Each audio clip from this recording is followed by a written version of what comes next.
이번 사연은 도리는 안 하고 재산은 자기 거라던 장남 아주버님이 실축해졌다는 사연인데요. 무슨 일이 있었던 걸까요? 함께 보시겠습니다. 사연 시작 전에 좋아요, 구독 부탁드리겠습니다. 채널에 큰 힘이 됩니다. 안녕하세요. 저는 40대 초반의 워킹맘으로 두 아들을 키우며 일과 육아를 함께 병행하고 있습니다. 매일 직장과 집을 오가며 정신없이 하루를 보내지만 아이들이 큰 탈 없이 건강하게 잘 자라는 것만으로도 제겐 큰 힘이 되고 있죠. 남편은 삼형제 중 둘째인데 형은 결혼 3년 만에 아이 없이 이혼을 하여 지금은 혼자 지내고 있어요. 동생은 아직 애인도 없을 뿐더러 결혼에 대해서도 별다른 뜻이 없고 오직 자기 관리와 자기 개발에만 집중하며 살아가는 사람이에요. 시아버지께서는 제가 남편과 결혼하기 훨씬 전에 이미 돌아가셨고 시어머니는 저희 집에서 차로 10분 남짓 떨어진 곳에 혼자 거주하고 계십니다. 얼마 전 제가 바라본 남편은 정말 성실한 사람이었고 삼형제 중에서도 시어머니를 가장 세심하게 챙기는 아들이었죠. 결혼을 앞두고 제가 주변 사람들에게 남자친구가 정말 효자라고 자랑하듯 말하면 늘 듣던 말이 있었어요. 남편이 효자면 며느리가 힘들다라는 말이었는데요. 그 당시 저는 부모님께 잘하는 사람이라면 기본적으로 심성이 착하고 따뜻한 마음을 지닌 사람일 거라고 믿었어요. 그래서 굳이 걱정할 필요가 없다고 생각했고 주변 사람들의 말도 대수롭지 않게 흘려넘겼습니다. 하지만 막상 결혼하고 함께 살아보니 그 말이 무슨 의미인지 곧바로 알겠더라고요. 시간이 흐를수록 남편의 깊은 효심이 우리 가족의 어깨를 은근히 짓누른다는 사실을 실감하게 되었거든요. 남편은 시어머니의 부탁이나 요구를 웬만하면 거절하지 못하는 성격이었고 그래서 일주일이면 거의 반은 시댁에 건너가 이런저런 일을 도와드리며 지내곤 했습니다. 시어머니는 작은 일부터 큰 일까지 모든 것을 남편에게 의지하셨어요. 은행에 볼 일이 있거나 병원에 가셔야 할 때도 꼭 남편을 부르셨고요. 집으로 알 수 없는 고지서나 우편물 같은 게 날아와도 곧바로 전화를 걸어 남편을 호출하시는 분이셨죠. 심지어 전구 하나가 나가서 갈아 끼워야 하는 상황에도 바로 근처에 살고 있는 아주버님은 절대 부르시지 않으시고 제 남편만 찾으시더군요. 당장 급하지 않은 일이나 굳이 남편이 아니어도 되는 사소한 것까지 하나하나까지 다 불러서 시키셨는데 남편은 한마디 불만도 없이 곧장 달려가서 해결해 주곤 했습니다. 처음에는 저도 시어머니와의 관계를 원만하게 이어가야 한다는 생각에 이해하려고 노력했어요. 하지만 시간이 지날수록 아이들이 아빠를 찾게 되고 저 또한 남편이 시댁에 가고 집에 없으면 왠지 모르게 허전하고 공허한 기분까지 들더라고요. 그런데 속상한 건 남편이 힘들게 일하고 와서 부탁한 일들을 도와드리면 시어머니는 힘든 아들에게 고맙다거나 미안하다는 말을 전혀 안 하세요.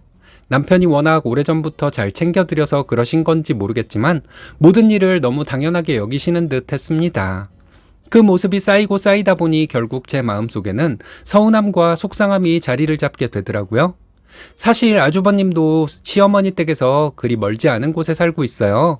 그런데 시어머니는 혼자 지내는 큰아들이 안쓰럽다고만 생각하시지 정작 무언가를 부탁하거나 일을 시키는 경우는 전혀 없으세요. 오히려 늘 챙겨주고 감싸주기만 하셨죠. 그래서인지 아주버님은 집안일에 대해서는 전혀 알지도 못하고 나서서 뭘 해보려는 의지도 없습니다. 제가 한 번은 그 부분에 대하여 말을 꺼내보려고 했는데 남편은 형 대신 자기가 하면 된다고 하면서 저에게 어떤 말도 못하게 하더군요. 뭐든 본인이 해결하려고 하는 남편도 문제가 있다는 생각이 들 수밖에 없었어요. 시동생 역시 나이를 먹을 만큼 먹었는데도 시어머니 눈에는 그저 어린 막내 아들로만 보이는 것 같더라고요. 그래서인지 아무런 부담도 주지 않으셨고 시동생 역시 집안의 어떤 일에도 전혀 신경 쓰지 않았습니다. 게다가 언제인가부터 시어머니는 명절이나 제사 때가 되면 저에게 항상 음식을 넉넉히 준비하라고 하시더군요. 아주버님과 시동생이 집으로 돌아갈 때 챙겨보내려고 일부러 그렇게 말씀하신 거였죠. 본인의 아들들을 위해 하나뿐인 며느리에게 반찬 준비까지 맡기시는 시어머니를 보면서 이건 아무리 그래도 너무 하시는 거 아닌가라는 생각이 점점 들기 시작했습니다. 차례상이나 제사상 차리는 비용 역시 전부 저희가 다 준비를 했거든요. 아주버님은 정말 몰라서 그러는 건지 아니면 알면서도 모르는 척하는 건지 끝까지 신경을 쓰지 않았고 시어머니 역시 그 점에 대해 별다른 말씀을 하지 않으셨어요. 시동생 또한 당연히 저희가 준비하는 걸로 알고 있는 것 같았고요. 그나마 위안이 되었던 건 아이들이 조금 자란 뒤부터는 아주버님이 아이들 용돈을 챙겨주기 시작했다는 점이에요. 작은 배려였지만 고마움에 대한 표현이겠구나 싶은 생각에 약간은 위안이 되더라고요. 시동생은 나름 이름 있는 회사에 다니고 있고 연봉도 적은 편이 아닙니다. 그런데 어쩜 그렇게 인색한지 조카들에게 용돈 한 푼 건네는 법이 없어요? 대신 본인은 고급 외제차를 타고 다니고 옷이나 신발도 하나같이 비싼 브랜드 제품으로만 걸치고 다니더군요. 그런데 이상하게도 시동생이 시어머니께 용돈을 드리는 모습을 본 적이 없었어요. 아무리 그래도 성인이 되어 돈을 벌고 있다면 명절 때 용돈 정도는 드리는 게 도리 아닌가요?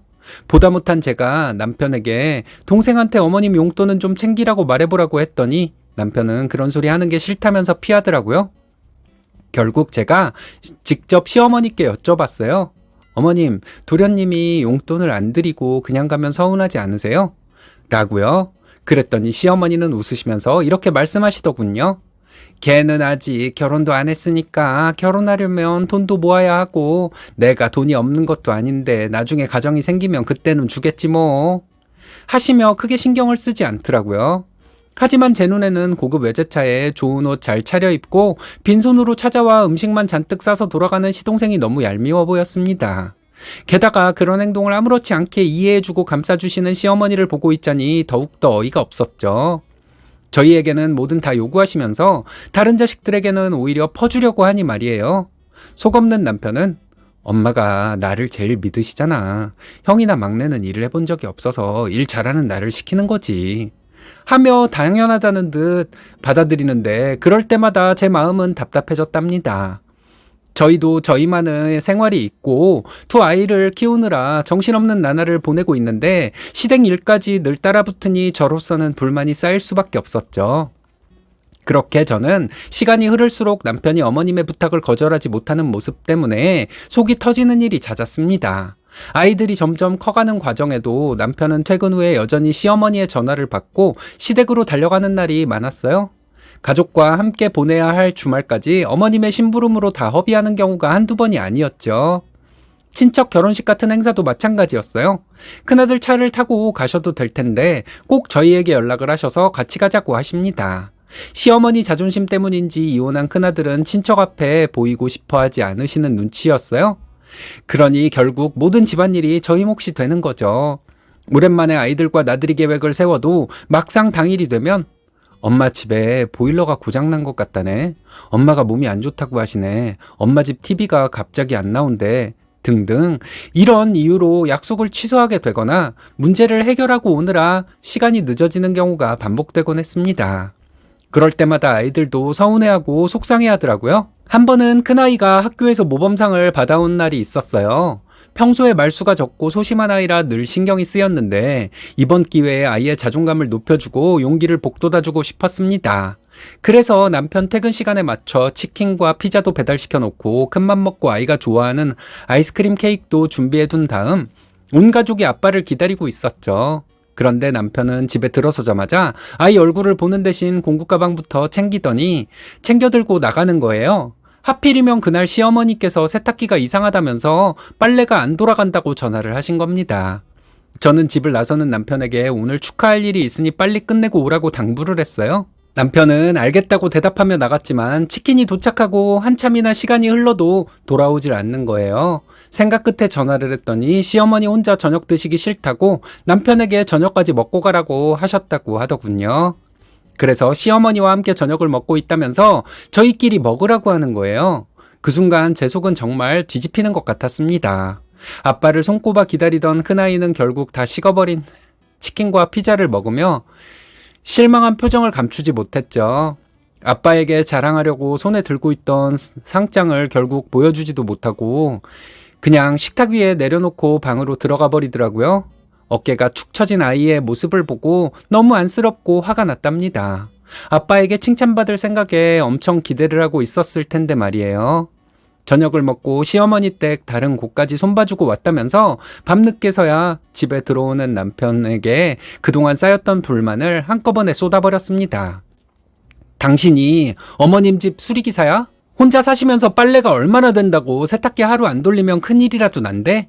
어머님은 도대체 왜 그렇게 우리를 못 부려먹어서 안달이신 건데, 세탁기가 고장나면 수리기사를 부르면 될걸 왜 당신을 그렇게 불러대는 거야? 나 정말 짜증나서 못 살겠어.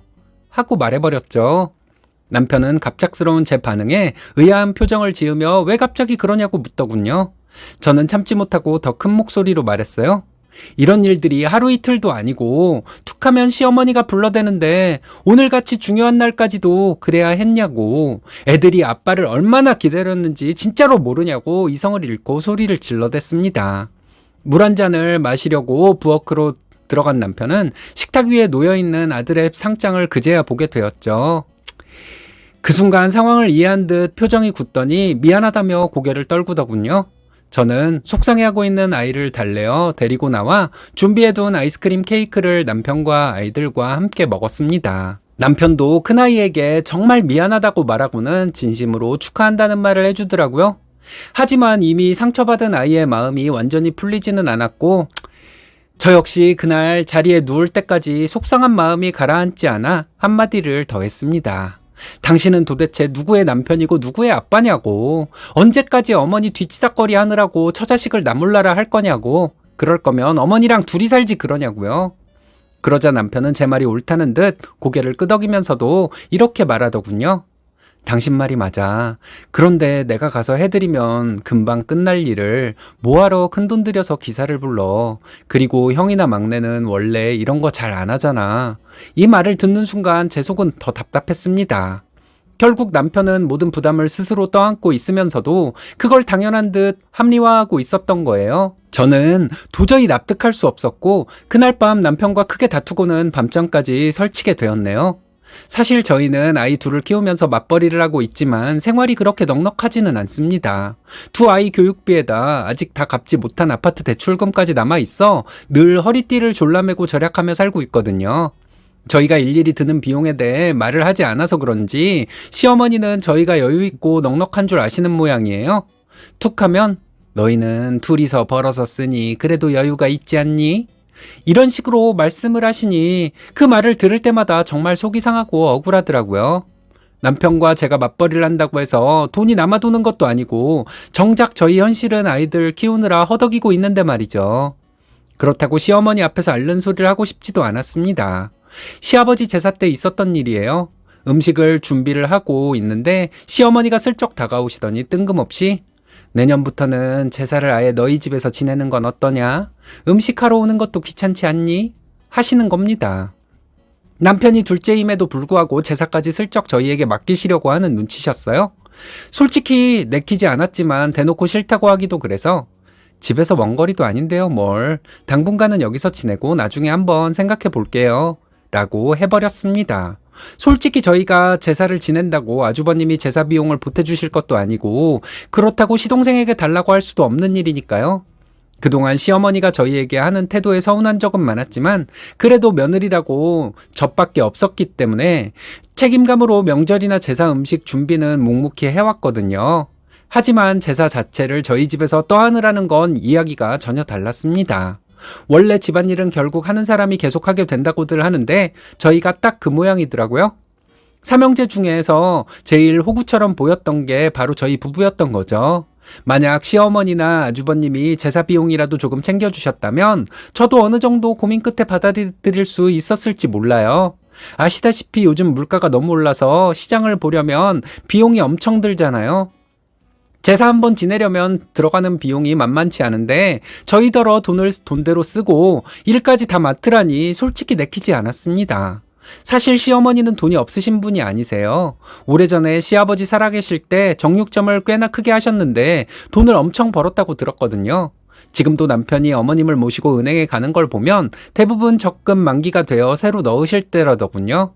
그러니 생활이 어려우신 건 아닌데 어쩜 그렇게 저희에게는 인색한지 이해가 되지 않았습니다.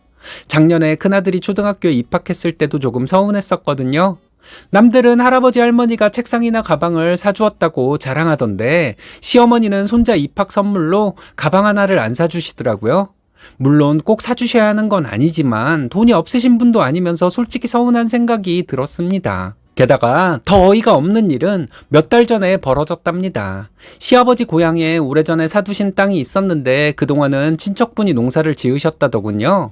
그런데 갑자기 누군가가 그 땅을 사고 싶다고 해서 결국 매매가 이루어졌고 세금이나 수수료를 빼고 1억 5천만 원 정도를 받았다고 들었습니다. 시어머니는 그 땅을 팔아서 저희 삼형제에게 나눠주겠다고 하시길래 저희도 은근히 기대를 하고 있었죠. 저희 입장에서는 그 돈으로 대출금이라도 조금 갚을 수 있다면 숨통이 트일 수 있으니까요. 그런데 시어머니가 저희를 불러놓고 하신 말씀은 충격적이었습니다. 형은 장남이라 1억을 줄 거고 너랑 동생은 2,500만 원씩 가져라 라고 하시더라고요.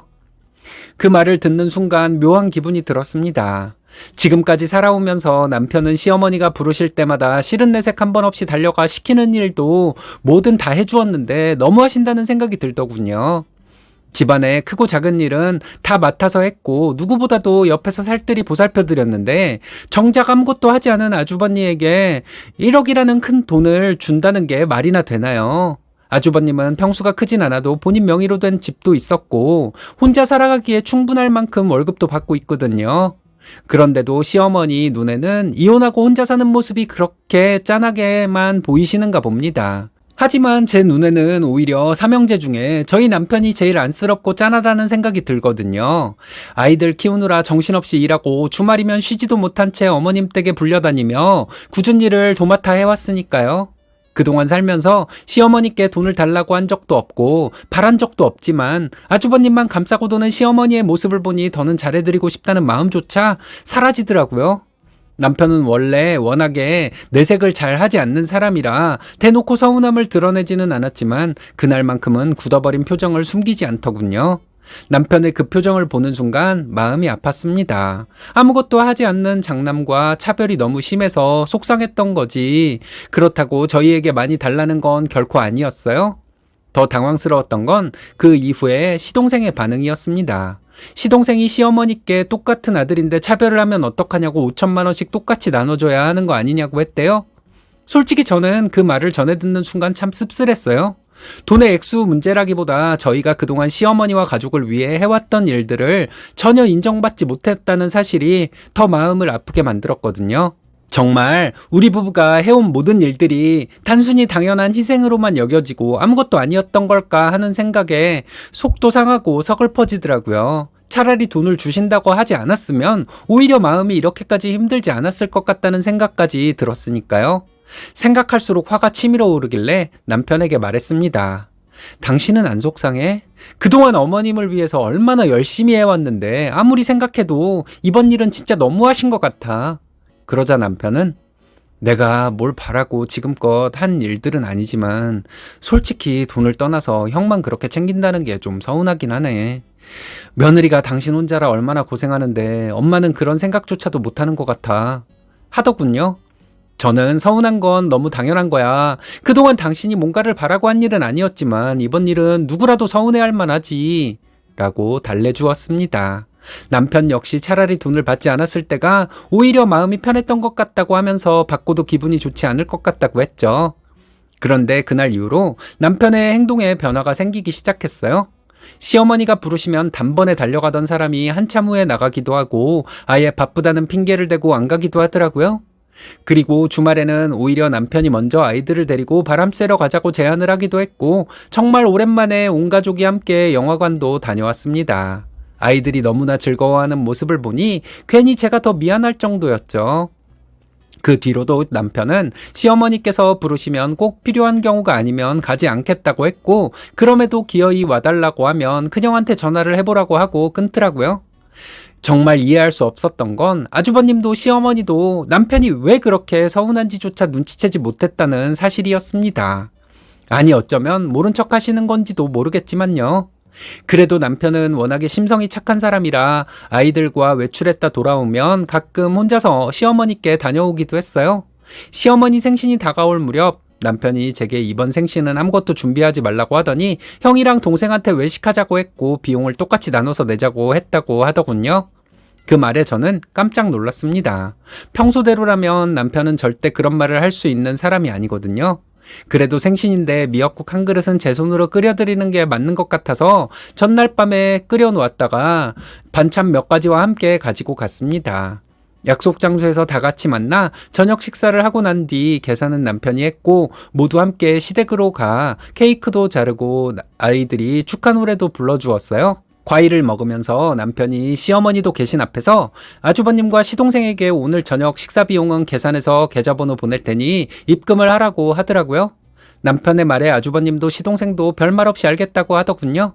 그런데 시어머니가 갑자기 얼굴을 붉히며 남편에게 네가 계산했으면 됐지 그걸 또 달라고 하냐? 얼마냐? 그깟 돈 내가 줄게 하시면서 역정을 내시는 겁니다. 정말 분위기 파악 못하시는구나 싶어서 제가 한마디 했습니다. 어머님에겐 그깟 돈일지 몰라도 저희 애들 한 달 학원비와 맞먹는 돈이에요. 그리고 어머님 생신인데 당연히 자식들이 나눠서 내야죠. 라고요. 시어머니는 잔뜩 찌푸린 얼굴을 하시고선 저를 향해 네가 생일상 차리기 싫어서 밖에서 먹자고 한 것 같은데 그러면 너희가 내야지 외식하자고 해도 아무 소리 안 하고 나갔는데 이번엔 내가 땅 판 돈도 챙겨줬잖니? 라고요. 옆에 앉아있던 남편이 정말 어이가 없네. 결국 엄마는 며느리 일 시키려고 그 돈 주신 거예요. 지금까지 명절이며 제사며 이 사람이 혼자 다 알아서 챙겼지. 누가 돈 한 푼 준 적 있어요? 이 사람은 돈 벌라고 일한 적 없어요. 이렇게 만든 건 엄마죠. 이런 식으로 말했어요. 그때 아주버님이 남편에게 버릇없이 엄마한테 대든다고 큰 소리로 뭐라고 하더라고요. 그러면서 요즘 엄마한테 잘 오지도 않는다고 꾸짖기까지 하더군요. 아주버님의 말도 안 되는 소리에 정말 도저히 참을 수가 없었습니다. 아주버님, 그렇게 어머님이 걱정되시면 아주버님이 드나들면서 챙기세요. 왜 맨날 애들 아빠만 고생해야 해요? 아주버님은 딱히 키울 자식도 없고 신경 쓸 마누라도 없으니 시간이 남아도실 거 아니에요. 라고 말해버렸어요.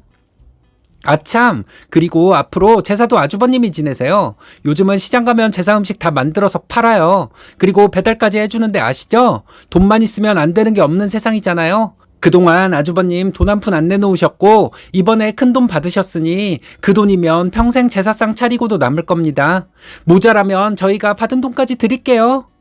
전 그 돈 안 받고 그냥 마음 편하게 살래요. 홧김에 비꼬듯이 말했더니 시어머니가 기겁을 하시더군요. 그런데 웃긴 건 시동생이 형수님 말이 맞네. 형이 장남이니까 형이 하는 게 맞지. 그리고 이번에 돈도 제일 많이 받았잖아. 하면서 제 편을 들어주더라고요. 시어머니는 돈까지 챙겨줬는데 당신 생일날 며느리한테 밥도 못 얻어먹고 싫은 소리만 들었다고 난리를 치시더군요. 그러거나 말거나 남편이 아이들 손잡고 집으로 가자고 하길래 나와버렸습니다. 하고 싶은 말 다 하고 나왔더니 답답했던 속이 뻥 뚫리는 것 같이 속이 후련했죠. 그 뒤로 시어머니는 한동안 저와 남편에게 전화를 하지 않으셨어요. 남편과 저 역시 전화를 하지 않았고요. 그러다 3주쯤 지났을까요? 시어머니가 아무 일 없었다는 듯 남편에게 퇴근하고 와줄 수 있냐고 전화가 왔더래요.